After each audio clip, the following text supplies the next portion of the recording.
Okay, this is part two, behind the scenes, you know, uncut raw drama of the whole situation. As I was explaining, you know, how I was voted, how the name came about, that's what I spoke of in part one and so forth like that. So as we get into the further and behind the scenes, we had a lot of rig roll, pull, all kind of disputes happen, and you know, and that's the thing. Definitely, cooperative economics. It includes everybody to pull their weight, everybody to understand the other person's weight, and where it doesn't fall on two or three people, or you know, so forth. So one of our first disputes of state of black parent was the North versus the South. Right. Okay, so one of the radio shows, if you've been a faithful listener or you may have heard from someone,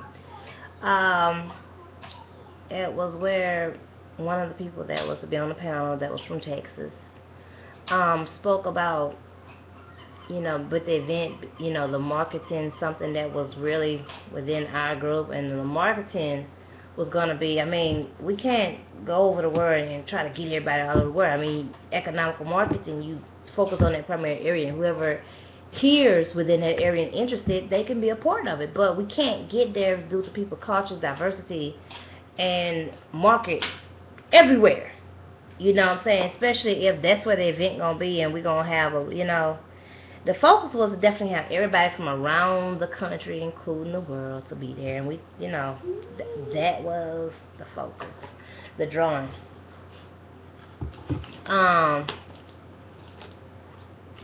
Just a moment. So on a radio show, that was this, you know, someone, you know, one of our panel members took it as, well, if it's not going to include our area, I don't want to, you know, because it's like the logo we had, the writing, all that there was, you know, was offensive to the Southern culture, so forth like that.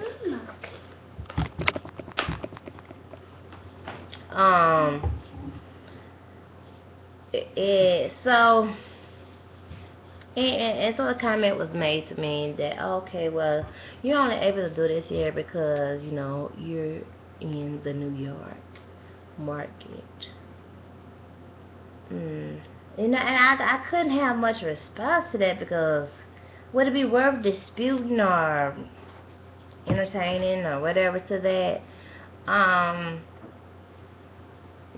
That's a push or pull answer. I mean, culture is culture. I mean, statistics are statistics. What you get done one place, I mean, so what do you want me to do? Fight and as I did for over 2 decades to try to make a people aware of who they are in the South? It's really not what I call worth it for me. Now, for somebody else, if that's you, that's what you do. So there's no competition to me. But let me do what I need to do for this event here. I don't need nobody come telling me what more I need to do, and then come down to they ain't doing what they need to do because they busy, they got excuses. People are in something definitely I will not have for the upcoming event is, if you ain't doing the actual physical work behind it, I'm not taking your suggestion, because when it comes down to you suggest stuff, and once it's implemented, you know, you have to keep stuff in order, and a whole lot of stuff when you get started to it, and then you have legal stuff attached or whatever, presentation, even if it's not legal, it's presentation that has to be all ran together, and then come out you be the one, or you always have to get, you know, only 2 or 3 people available to do it, and it's just a whole mountain of stuff that take a whole lot of time, energy, and no. This event is simply about education, economics, and enterprise of the Key Blind bloodline. So what it is, the focus is to have a children's, not I want to say children because it includes teens also, say a young parade, where the children will be in careers, and a Key Blind gear. And with that vision, it's written out in our media presence. You definitely look for it. You know, I ain't got a lot of time in the video to be talking. I'm going to be doing more videos this year. I ain't doing all that writing kind of stuff, you know, because people be fussing out, you know, something too informal and all that kind of stuff. So you're going to hear what I say directly from me. And then another dispute was, you know, oh, well, I sound too Southern. This is who I am. People are in the South, you know. That's just like, that's the problem in our community. Everybody try to get so focused on just the wrong stuff. I am who I am. That don't make me less of a person. That doesn't make me less trustworthy of a person.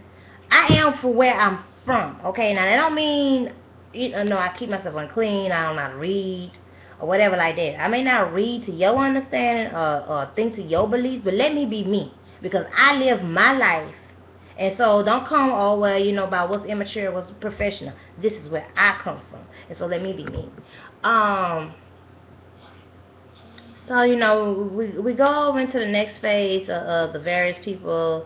You know, people come on, they jump off and everything. And, you know, let me tell you about this here little trick that history repeats itself with the Black Panthers.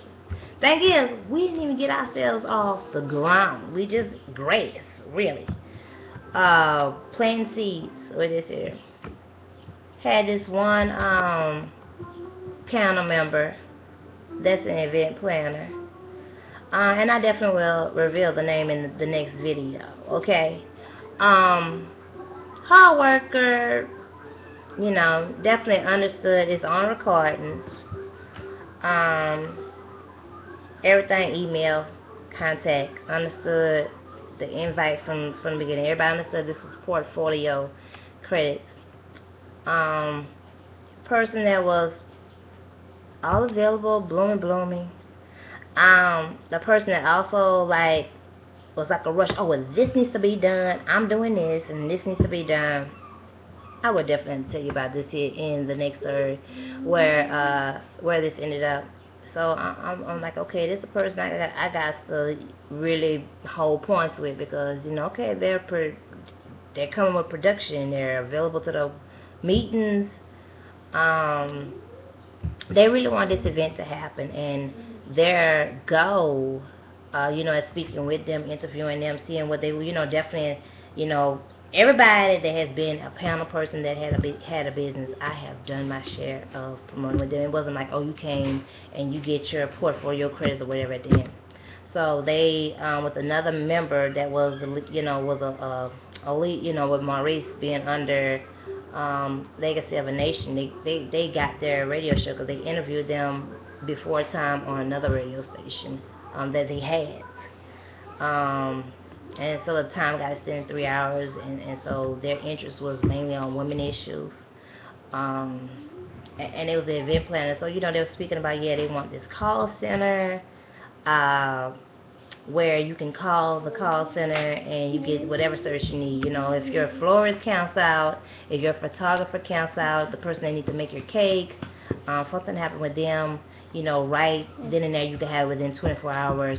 So for like, so I was like, yeah, you know, I want to really be a part of encouraging, promoting, supporting. You know, this is the promotional co-op economics with this event, and definitely so that the young children, they could start supporting Black businesses when young. They could, you know, get the encouragement, network and stuff like that from young, and then they could get to, you know, have opportunity with us as panels, us to be able to hire our own, provide opportunity for our own. If we're not hiring, at least provide contract opportunities, even if it's just individual assignments.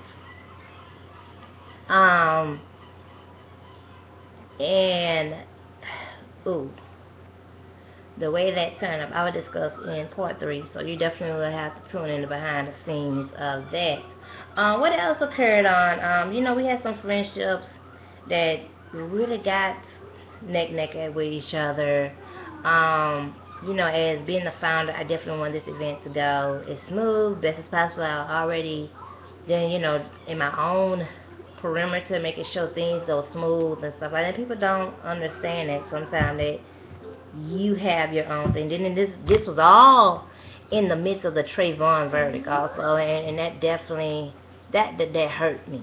That hurt me, because it's like, you could be defending yourself, and there the police, everyone is there to question you why you didn't do this, why you didn't do that. then they also be there to say, well, what you should have waited, you know, do something crazy like, oh, well, you should have called 911. If somebody attacking you, that's stupid. Don't you like shut up? You like, ooh, lightning needs to straight hit those people. Then they want you to always have evidence of something. Then they making it illegal for you to videotape stuff. Like, you people are just never satisfied to civil living. You know, I told people they better be careful. They saw what happened to the Dominican Republic. Okay, those Haitians put out that were citizens there. Okay, y'all keep being comfortable and stuff like that. So we covered so many topics. I had various guests onto the radio show. Philadelphia was really, I have to say, a drain. There are a lot of people there. Population-wise and visually looking at it, yeah. But the black businesses are so, they don't know each other. Like, how can you be from the same neighborhood and you not know each other? You may, like, I could have 20 Philadelphia people on the phone. And they could be from the same neighborhood or neighborhood next over. And none of them know each other, but they have businesses? Wow. And it just was, you know, and then it was a challenge to also get the Philadelphia people on the show, and I was getting more New York people, and so then, you know, I started getting feedback. Well, look, you say it's in Philadelphia, but you're not having majority of Philadelphia people on your show. So I was like, look, that's why I shouldn't have did the vote thing. I tried. This is the point of why I don't voting, you know, is not to be done sometimes. And I just should have stuck to my first mind of New York, okay? And also learning about those tolls to cross over into, back into New York to come opposite direction. But that's a whole nother story there. We're going to get on there in part 4 video.